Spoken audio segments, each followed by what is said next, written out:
रॅकेटमुळे कसं आपण पुढे जाणार अध्यक्ष महोदय, कसं पुढे जाणार? माझा एक शेवटचा विषय आहे, तेवढंच मी बोलून सांगणार आहे अध्यक्ष महोदय. काय आहे की यापूर्वी आम्ही काय केलं, 2.5 वर्षामध्ये काय झालं, आता आपण काय करतोय, हे सगळं आपण वारंवार राजकारण करत राहू. पण अध्यक्ष महोदय, एक सरळ सोपा GR आपल्याला सगळ्यांना मान्य आहे की एका अधिकाऱ्याची एका डिपार्टमेंटमध्ये नेमणूक झाली की 3 वर्षानंतर त्याची बदली करायची असते. मग अध्यक्ष महोदय SRA मध्ये ते का होत नाही? SRA मध्ये का होत नाही? एवढ्या राजकारणाची उलथापालथ झाली, 4 पक्षाचे 8 पक्ष झाले, वेगवेगळी समीकरणं जुडली गेली, पण 2017 साल से रईस भाई जो अधिकारी थे ना 2017 से, तभी कौन था पावर में? Shivsena united BJP.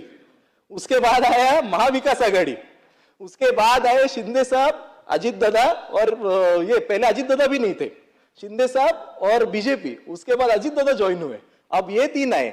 एवढी वेगवेगळी समीकरणं होऊन 3 अधिकारी जे SRA चे डिसिजन मेकिंग आहेत ते अजूनही तिकडेच आहेत. 8 वर्ष झाली अध्यक्ष महोदय. बावनकुळे मॅडम ज्या या रजिस्ट्रार आहेत, ज्या या इलेक्शन जबाबदारी घ्यायची त्यांची ज्यांच्यावरी जबाबदारी आहे, निबंधक आहेत, 2018 सालची नियुक्ती आहे, 7 वर्ष झाले, का बदली होत नाही अध्यक्ष महोदय? सरकार बदलतायत, मंत्री बदलतायत, म्हणजे सरकार आणि मंत्री जबाबदार नाहीये. विकासक ठरवणार आता मुंबई कशी चालणार? अध्यक्ष महोदय, उत्तरं मिळाली पाहिजेत. मिटकर 2017 सालची त्यांची नियुक्ती आहे, 8 वर्ष झाले अजून बदली नाही. अध्यक्ष महोदय, वाणी नावाचे इंजिनियर आहेत, 17 वर्ष झाले. यांचं मूळ डिपार्टमेंट कुठलं आहे माहितीये? Water resources. वॉटर रिसोर्सेसचा इंजिनियर आहे, 17 वर्षापूर्वी SRA आलाय. आज SRA मध्ये तो एक्झिक्युटिव्ह इंजिनियर बनला, त्याची अजूनही बदली नाही झाली.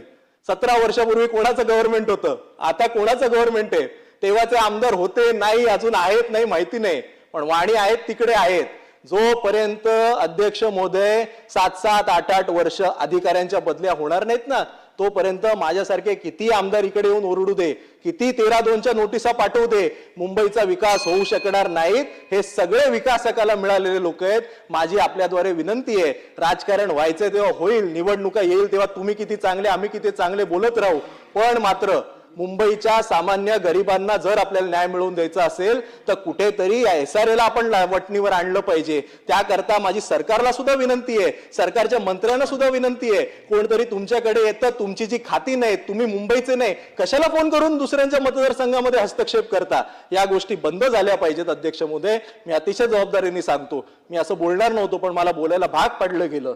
म्हणून अध्यक्ष महोदय, माझी विनंती आहे की जे 43 SRA प्रकल्प माझ्या मतदारसंघामध्ये आहेत हे लवकरात लवकर मार्गी लागावे. आज जसं मोठ्या मनाने मी गौतम नगरसाठी सरकारचं अभिनंदन केलंय, पुढच्या 2-3 वर्षानंतर किंवा पुढच्या निवडणुकीच्या पूर्वीचं जे भाषण असेल, माझी आपल्याला विनंती आहे सरकारने असं काम करावं की 43 ते 43 प्रकल्प माझ्या मतदारसंघातले मार्गी लागले, म्हणून मला सरकारचं अभिनंदन करता आलं पाहिजे. असं काम सरकारने करावं अशी मी अपेक्षा व्यक्त करतो. आपण मला वेळ दिलात म्हणून मी आपले आभारी आहे.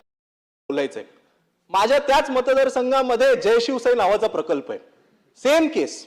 2006चा पहिला LO आहे, त्यानंतर एक बिल्डिंग बांधली, बाकीच्यांना ट्रान्झिट कॅम्प मध्ये पाठवून टाकलं, काही लोकांना बाहेर काढून टाकलं, आता रेंट देत नाही, आता त्या लोकांची फिकर करत नाही. मी निवडून आलो, मी सगळ्यात आधी काय केलं की बाबा या विकासकांनी त्याचा परफॉर्मन्स नाही, तो प्रोजेक्ट पूर्ण करू शकत नाही, त्याच्याकडे फायनान्स नाही, त्याला 13-2 मध्ये निष्कासित करण्यात यावं. अध्यक्ष महोदय, 3 महिने झाले SRAनी मला उत्तर नाही दिलं. अध्यक्ष महोदय, त्याच जय शिवसाईमध्ये त्यांच्या स्लम सोसायटीच्या इलेक्शन लागलेल्या. आपल्याला आपण अध्यक्ष महोदय कृपया ऐका, आपण you will also be get shocked. Slum सोसायटीच्या इलेक्शन झाल्या, 2 पॅनल आपापसात लढली, एका पॅनलचे 10 निवडून आले, दुसऱ्या पॅनलचे 9 निवडून आले. आमदाराच्या पत्राला 3-3 महिने उत्तर लागत नाही. ज्या पॅनलचे 9 निवडून आलेले ते विकासकाकडे गेले, सांगितलं की आम्ही तुलाच रिटेन करतो. एक साध्या पेपरवर पत्र दिलं आणि सांगितलं निवडून आलेल्या एका सदस्याला डिस्क्वालिफाय करून टाका. आज पत्र दिलं, उद्या ऍडिशनल कलेक्टर SRAनी हिअरिंग लावली, एका दिवसात डिस्क्वालिफाय करून टाकलं. का? निवडणूक होऊ नये, 9-9 झाले. ही गोष्ट झाली 10 मेला. आजची तारीख पहा. त्यानंतर वारंवार आजपर्यंत त्या स्लम सोसायटीला अध्यक्ष आणि सचिव आम्ही नेमू नाही शकलोय. 4 वेळा ती इलेक्शन लागली. जो इलेक्शन ऑफिसर असतो ना लोढा साहेब, त्याला मी अतिशय जबाबदारीने सांगतो, एक मंत्रिमंडळातला मंत्री हा SRA मध्ये फोन करतो, माझ्याकडे पुरावे आहेत, मी पुराव्याशिवाय बोलत नाही, फोन करतो आणि सांगतो इलेक्शन होऊ नये द्यायची. 2 वेळा इलेक्शन ऑफिसर, इलेक्शन लागली, नोटीस आली, लोक जमली, इलेक्शन ऑफिसरनी फोन स्विच ऑफ करून टाकला. शेवटी मी SRAत गेलो, बोला काय फालतूगिरी लावून ठेवली आहे, पुनर्विकास होणार कसा? काय केलं, इलेक्शन ऑफिसर बदली केला, नवीन इलेक्शन ऑफिसर नेमला. तो इलेक्शन ऑफिसर सुद्धा कधी म्हणतो पाऊस जास्त पडलाय, निवडणूक लावतो, निवडणुकीच्या दिवशी येतच नाही. आज अध्यक्ष महोदय 4 वेळा सेक्रेटरी आणि अध्यक्षाची स्लम सोसायटीची इलेक्शन होऊ शकली नाही, केवळ अधिकाऱ्यांच्या रॅकेटमुळे. कसं आपण पुढे जाणार अध्यक्ष महोदय, कसं पुढे जाणार? माझा एक शेवटचा विषय आहे, तेवढंच मी बोलून सांगणार आहे. अध्यक्ष महोदय काय आहे की यापूर्वी आम्ही काय केलं, 2.5 वर्षामध्ये काय झालं, आता आपण काय करतोय, हे सगळं आपण वारंवार राजकारण करत राहू. पण अध्यक्ष महोदय एक सरळ सोपा GR आपल्याला सगळ्यांना मान्य आहे की एका अधिकाऱ्याची एका डिपार्टमेंटमध्ये नेमणूक झाली की 3 वर्षानंतर त्याची बदली करायची असते. अध्यक्ष महोदय, महाराष्ट्र झोपडपट्टी सुधारणा निर्मूलन व पुनर्विकास अधिनियम विधेयक क्रमांक 76चा मी स्वागत करतो. महाराष्ट्र शासनाने मुंबईला झोपडपट्टी मुक्त लवकरात लवकर करताना जे अडचण येते त्याला मार्ग काढून लवकरात लवकर आपल्याला कशी एक स्कीम राबवता येणार, संपवता येणार, आणि त्यासाठी हा जो विधेयक येतोय हो खूप चांगला आहे. कारण गोरगरिबांचा भाडा सुरक्षित करणारा हे विधेयक आहे. अध्यक्ष महोदय, हल्ली आपण गोरगरिबांसाठी एमनेस्टी स्कीम पण आणलेली आहे, त्याचाही मी स्वागत करतो. मुंबईच्या प्रत्येक मतदारसंघात जे एनेक्शर 2011 आधी निघाले आणि त्यांना पात्र करण्यासाठी सशुल्कसाठी आता प्रत्येक विभागात एमनेस्टी स्कीम SRA राबवत आहे. ते पण गोरगरिबांना हक्क त्यांचा देणारी स्कीम आहे. अध्यक्ष महोदय, हे पाऊल तर चांगले आहेत, पण आपल्याला हेही लक्षात घ्यावं लागणार, आपण एक आता नवीन अट टाकलेली आहे, एखादा विकासकाला एक स्कीम राबवायची असेल तर 2 वर्षाचा भाडा हे एनेक्शर 2चा आधी SRA मध्ये डिपॉझिट करावा लागतो. अध्यक्ष महोदय, साधारणपणे एक 200-250 घराची स्कीम असेल तर विकासकाला किमान 10 कोटी रुपये आधी SRA मध्ये भरावे लागतात. त्यानंतर त्यांचा परिशिष्ट 2 LOI आणि मग IODची प्रक्रिया होते. अध्यक्ष महोदय, ही बाब चांगली आहे, पण त्याचबरोबर शासनाने SRAचे अधिकाऱ्यांची अकाउंटेबिलिटीचाही विचार करावा लागणार. मी एक साधा उदाहरण देतो. अध्यक्ष महोदय, स्कीम लवकर व्हावी त्यासाठी देवेंद्रजी मुख्यमंत्री असताना 51% कन्सेंटची अट आणली. 51% झोपडीधारक जर एका विकासकाची नेमणूक करतात तर तो विकास कार्य पुढे जाऊ शकतो. अर्थात बाकी 49% विरोधात असले तरी स्कीम राबवता येणार. अध्यक्ष महोदय, माझा एक प्रश्न आहे, एका विकासकाने 10 कोटी रुपये 2 वर्षाचे ऍडव्हान्स भाडे भरले, 1 वर्षाचे पोस्ट डेटेड चेकही दिले. हे कधी दिले? परिशिष्ट 2चा आधी. एखादी 10 कोटी रुपयाची गुंतवणूक केल्यानंतर 1 वर्ष लागतो IOD यायला. त्यानंतर ज्यावेळी 60% 70% अधिकांश झोपडीधारक जागा खाली करून जातात आणि मग जे समाजकंटक उरलेले 10-15% आहेत जे झोपडे खाली करत नाही, तर कुठेही अशा नियम नाही अधिकाऱ्यांना विचारण्यासाठी की 33-38 अंतर्गत डिमॉलिशन करायचा जो प्राविधान आहे त्याला तुम्ही कालाबद्ध वेळेमध्ये का करत नाही, का 3 महिन्यात करत नाही, का 6 महिन्यात करत नाही. 1-1 वर्ष 1.5 वर्ष 33-38 होत नाही. अधिकाऱ्यांची काय अकाउंटेबिलिटी नाही. अध्यक्ष महोदय, कारण 70-75-80% झोपडीधारक जे बाहेर गेलेत त्यांचा भवितव्याचा काय? अध्यक्ष महोदय, आणि म्हणून अधिकाऱ्यांची अकाउंटेबिलिटी आपल्याला ठरवावी लागणार. कारण प्रत्येक स्कीम 10% 15% बिल्डर हे लफडी करतात, स्कॅम करतात. पण जर मुंबईला झोपडपट्टी मुक्त करायचा असेल तर या 33, 38 सर्व अटी मानल्यानंतर अधिकारी ज्यावेळी अकाउंटेबल नसेल तर स्कीम कालाबाधित मर्यादात कशी पूर्ण होणार? अध्यक्ष महोदय, दुसरा, मुंबईत झोपडपट्टीत शौचालय असतो.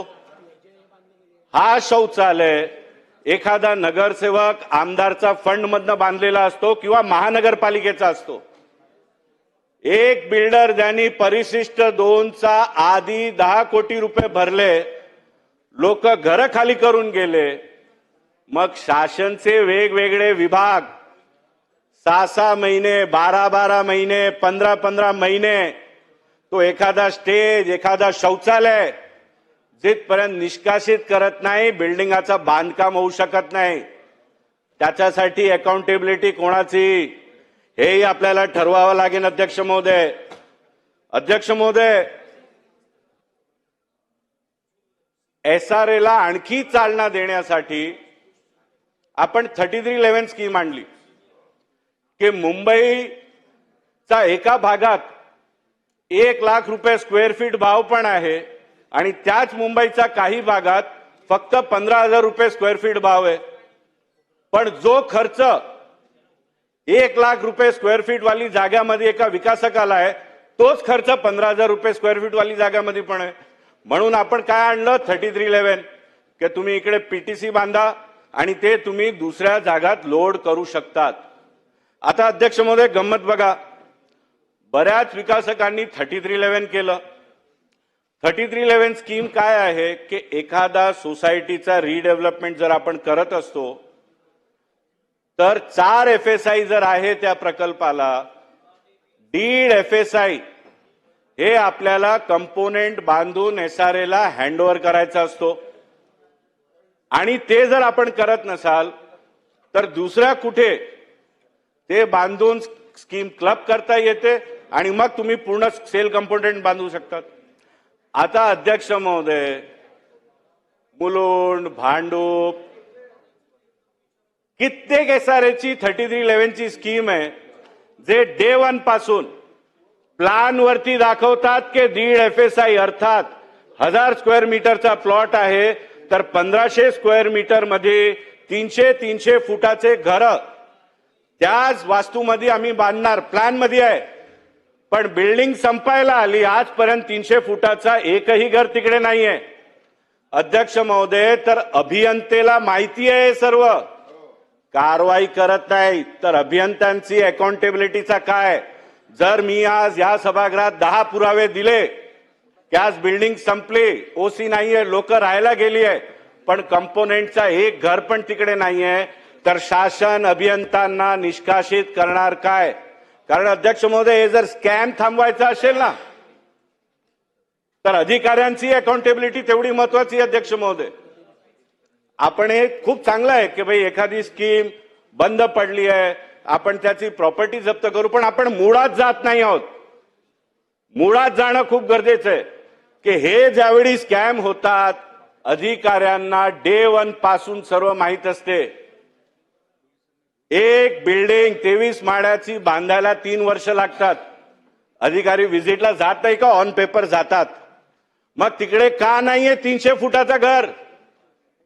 त्याची अकाउंटेबिलिटीचा जबाब कोण देणार? अध्यक्ष महोदय, आणि जर आपल्याला मुंबईला जो पंतप्रधान नरेंद्र मोदीजींचा विजन आहे झोपडपट्टी मुक्त मुंबई करायची असेल तर आमचे देवाभावनी तर चालना देण्यासाठी 3311 आणली. पण त्याच अभियंताची पण तेवढीच जबाबदारी आहे की हे सर्व गडबड गोंधळ लक्षात आली की स्टॉपवर निघाला पाहिजे. मी माझा अनुभव सांगतो. एखाद्या वेळी अभियंतेला फोन केला की काय चाललंय, नेक्स्ट दिवशी बिल्डर माझ्या ऑफिसला तुम्हाला भेटायला सांगितलं. हे काय अध्यक्ष महोदय? म्हणजे अभियंताला सर्व माहिती आहे कुठे काय गोंधळ चालू आहे, पण डोळे बंद आहे कारण खिशा गरम आहे.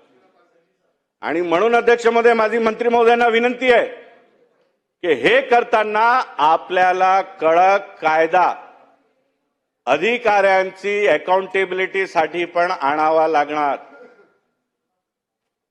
नाहीतर मुंबई वेळेत झोपडपट्टीमुक्त कधीच नाही होणार. अध्यक्ष महोदय, अध्यक्ष महोदय, याच 3311 झोपडपट्टी मुक्त करण्यासाठी एक खूप प्रमुख पाऊल आहे.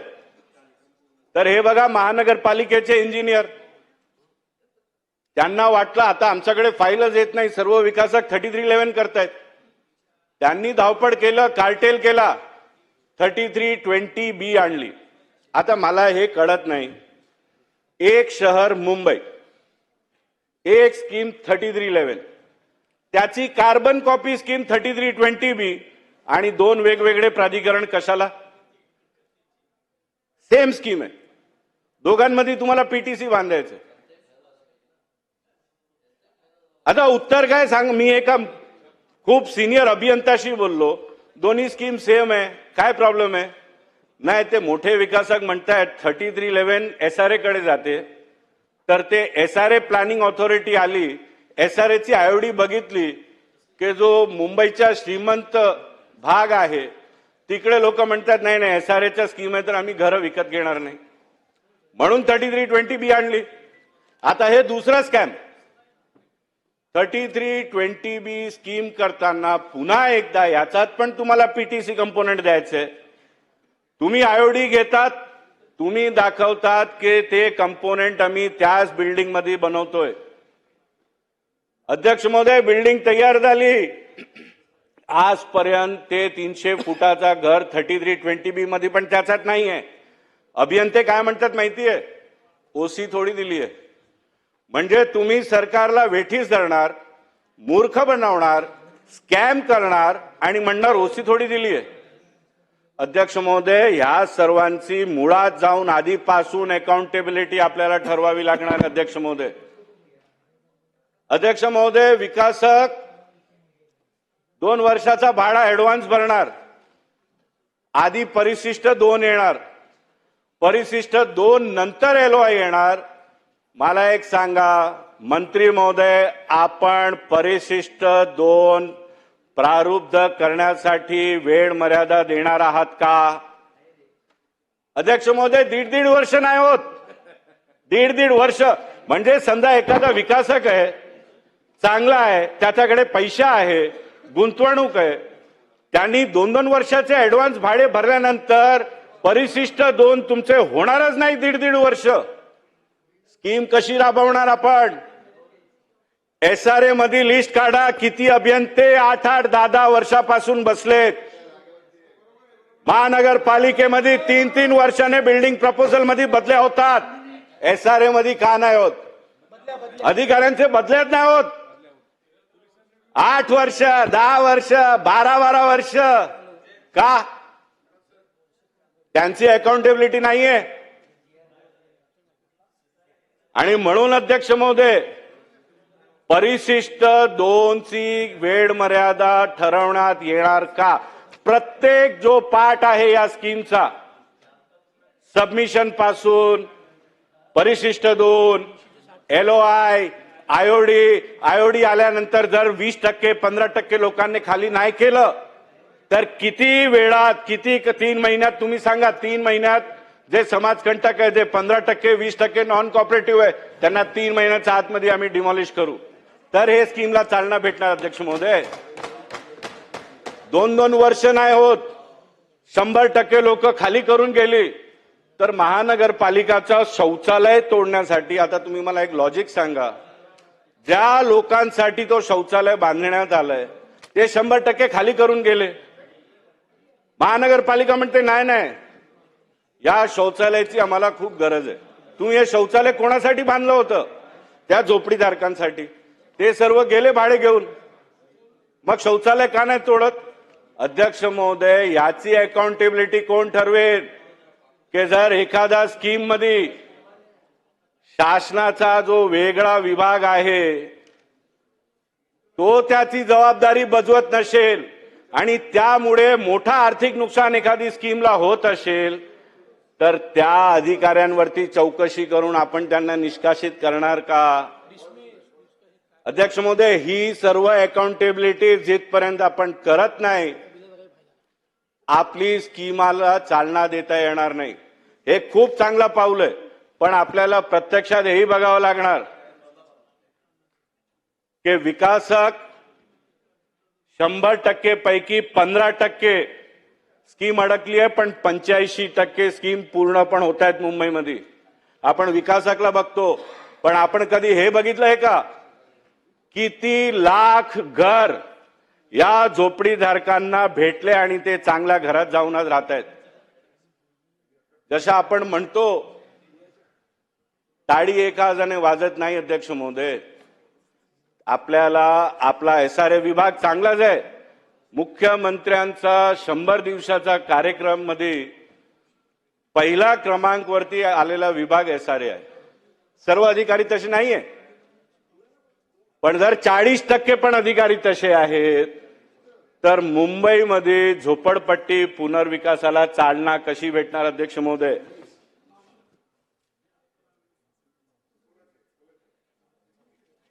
अध्यक्ष महोदय, म्हणून माझी मंत्री महोदयांना विनंती आहे, तुम्हाला हेही लक्षात घ्यावं लागणार की ज्यावेळी आपल्या आधी अध्यक्ष महोदय बोलले की एखादी स्कीम मध्ये जर बँकेने लोन दिला असेल तर ती प्रायोरिटी बँकेची असेल हे ठरवायचं की विकासक कोण असणार?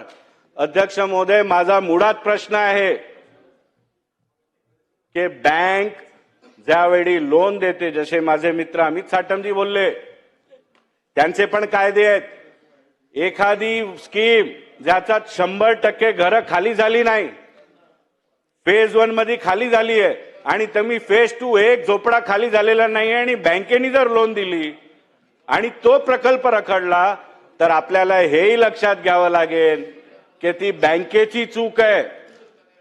बँकेने चूक केल्यामुळे त्यांना आपल्याला अधिकार देता नाही. अध्यक्ष महोदय, माझा मतदारसंघात स्कीम आहे, बँकेने 150 कोटी रुपये दिले होते, ते स्कीम क्लब केलेली होती. फेज 1 मध्ये पूर्ण खाली होता, बँकेने तेवढाच पुरता पैसे दिले पाहिजे होते. त्यांनी जे झोपडे खाली नाही झाले त्यालाही पैसे दिले. आता अध्यक्ष महोदय, ती स्कीम रखडलेली आहे. माझा खूप सिंपल प्रश्न आहे, झोपडीधारकांना घरं भेटली 10 वर्षाआधी, पण 130 मुंबईकरांनी आपल्या घामाचे पैसे लोन घेऊन त्या प्रकल्पामध्ये फ्लॅट विकत घेतलेत. अध्यक्ष महोदय, 12 वर्ष झाले, अजूनपर्यंत त्या 130 राजेश लाईफ स्पेसेसचा प्रोजेक्ट आहे मुलुंडमध्ये, 130 मुंबईकर बिचारे काम करतात, लोनचा EMI भरतात, पण रेरा निर्णय नाही घेत. कधी रेरा म्हणतो की तुमची अपील बरोबर नाहीये, 2-2 वर्षानंतर रेरा म्हणते की तुमची अपील बरोबर नाहीये. हे काय चाललंय अध्यक्ष महोदय? आपल्याला 360 डिग्रीज मध्ये सर्व पाहावं लागेल. रेरा पण एक मुख्य भाग आहे. जशा प्रकारे आपण झोपडपट्टी धारकांचा इंटरेस्ट बघतोय, तर त्याच बिल्डिंग मध्ये, त्याच प्रकल्पामध्ये मुंबईकरच घर विकत घेतायत, त्यांचे घामाचे पैसे आहेत, बँकमधनं लोन घेतायत, EMI भरतायत, त्यांचा इंटरेस्ट कोण बघणार अध्यक्ष महोदय? अकाउंटेबिलिटी नाहीये का? ते जर गिऱ्हाईक नसतील तर तुमची कोणतीही SRA स्कीम कधी संपणारच नाही अध्यक्ष महोदय. त्यांचा इंटरेस्टचा काय? रेरा कायदा, तर रेराचे कान कोण टोचणार? 2 वर्षानंतर रेरा म्हणते की नाही, तुमची अपील फॉर्मॅटमध्ये नव्हती. अध्यक्ष महोदय, जर खरोखर आपल्याला मुंबईला झोपडपट्टी मुक्त करायचं असेल तर एक 360 डिग्री अँगलने आपल्याला पाहावं लागेल. हे खूप चांगला पाऊल उचललंय. क्रमांक 2, अधिकाऱ्यांची अकाउंटेबिलिटी.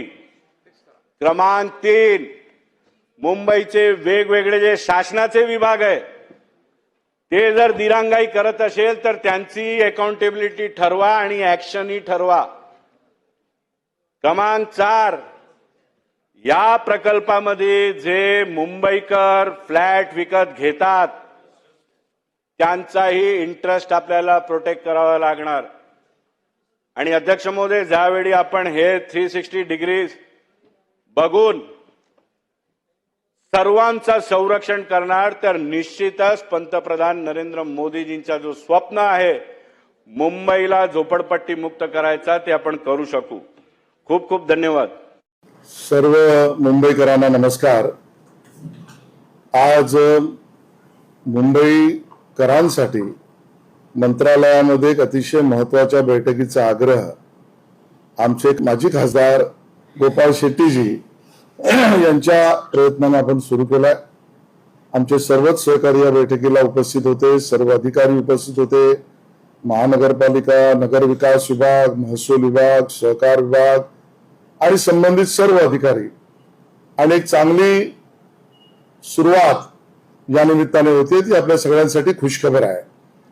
मुंबई शहरामध्ये मुंबई महापालिकेच्या विकास नियंत्रण नियमावलीनुसार, म्हाडामध्ये असलेल्या नियमानुसार, SRAच्या असलेल्या नियमानुसार आणि अन्य प्राधिकरणात सुद्धा असलेल्या नियमानुसार बांधकाम झालेल्या इमारती ज्यांना अंतिम भोगवटा पत्र म्हणजे ऑक्युपेशन सर्टिफिकेट विविध कारणांमुळे मिळालं नाही, अशा इमारतींची संख्या ही 25,000 इमारतींच्या वर आहे.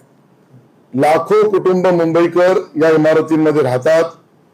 खरं एका वाक्यात सांगितलं तर या इमारतीत राहणाऱ्या मुंबईकरांचा काही दोष नसताना विकासक किंवा त्या वेळेच्या असलेल्या नियमावलीतल्या पळवाटा, या विकासकाने किंवा त्या पळवाटा काढणाऱ्या ज्या कोणी दोषी असतील त्यांच्यामुळे मुंबईकरातल्या 25,000च्या वर इमारतीतील नागरिकांना आज भुर्दंड भोगावा लागतोय. स्वतःच्या घरातच बेघरवासी असण्यापर्यंतची मनस्थिती त्यांची झालेली आहे.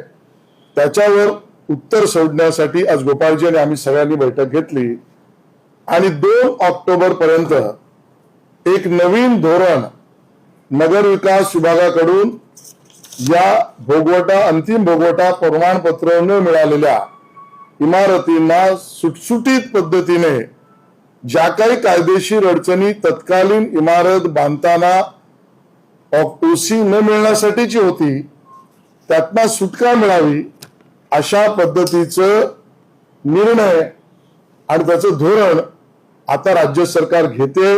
ही सगळ्यात मोठी खुशखबर आहे. विविध कारणं त्यातली आहेत, ज्यामध्ये काहींनी तत्कालीन इमारत बांधकाम करतानाच्या असलेला परवानगीचं क्षेत्रफळ सोडून, म्हणजे FSI सोडूनचं बांधकाम नागरिकांकडून किंवा अन्य आवश्यक कारणामुळे झालं असेल, त्यांनाही सुटका यातून मिळणार आहे. ज्या ठिकाणी सेटबॅकच्या प्रकरणांमुळे OC मिळाली नाही, त्यांनाही यातून सुटका मिळणार आहे.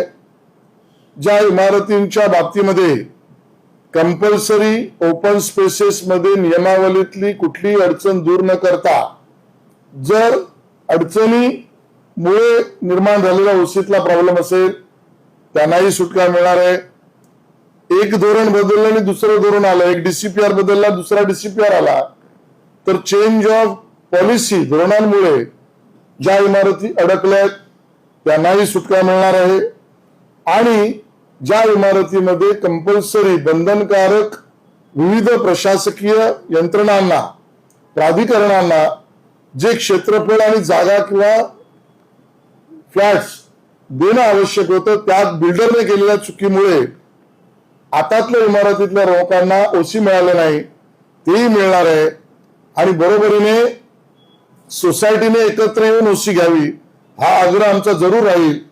पण अख्ख्या सोसायटीने OC मध्ये एकत्र येण्यामध्ये काही अडचणी असतील तरी जर आताच्या इमारतीतील फ्लॅट धारक यांनी पार्ट OC साठी तेवढ्या पुरताचा प्रस्ताव पाठवला तरी नवीन धोरण त्या फ्लॅट धारकाला पार्ट OCच्या अधिकाराचा फायदा देणार आहे.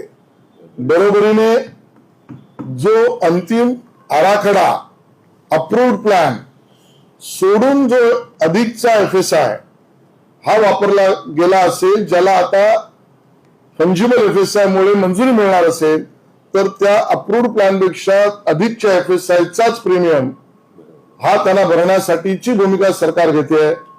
आणि बरोबरीने या सगळ्या बरोबर मला असं वाटतं की ही प्रक्रिया कुठल्याही पद्धतीची पेनल्टी, कारण या 25,000 इमारती अगोदरच्या आहेत, त्या पेनाल्टीतून सूट मिळावी म्हणून पहिल्या 6 महिन्यात ज्या इमारती ओसी किंवा पार्ट ओसी साठी येतील त्यांना कुठलंही प्रीमियम न लावता मुंबईकरांना पुष्कळ देण्याच्या बद्दलचं धोरण आपण करतो आहोत।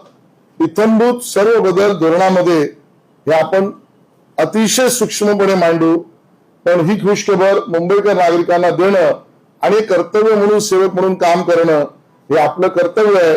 आणि म्हणून माननीय मुख्यमंत्री देवेंद्रजी फडणवीस साहेब, उपमुख्यमंत्री एकनाथ शिंदे साहेब, अजितदादा पवार साहेब आणि हे सरकार आणि विशेषतः अधिकारी, आमचे नगरविकासचे प्रधान सचिव असीम गुप्ता असतील, मुंबई महानगरपालिकेचे आयुक्त भूषण गगराणे असतील, अन्य महसूल, सहकार आणि सगळ्याच विभागाचे अधिकारी यांनी सकारात्मक भूमिका घेतली, घेतील आणि घ्यावी अशाच अपेक्षेने त्यांचे अभिनंदन करतो आणि मुंबईकरांनी या योजनेचा 2 ऑक्टोबर पासून लाभ घ्यावा अशा पद्धतीचं निवेदन करतो। जय महाराष्ट्र।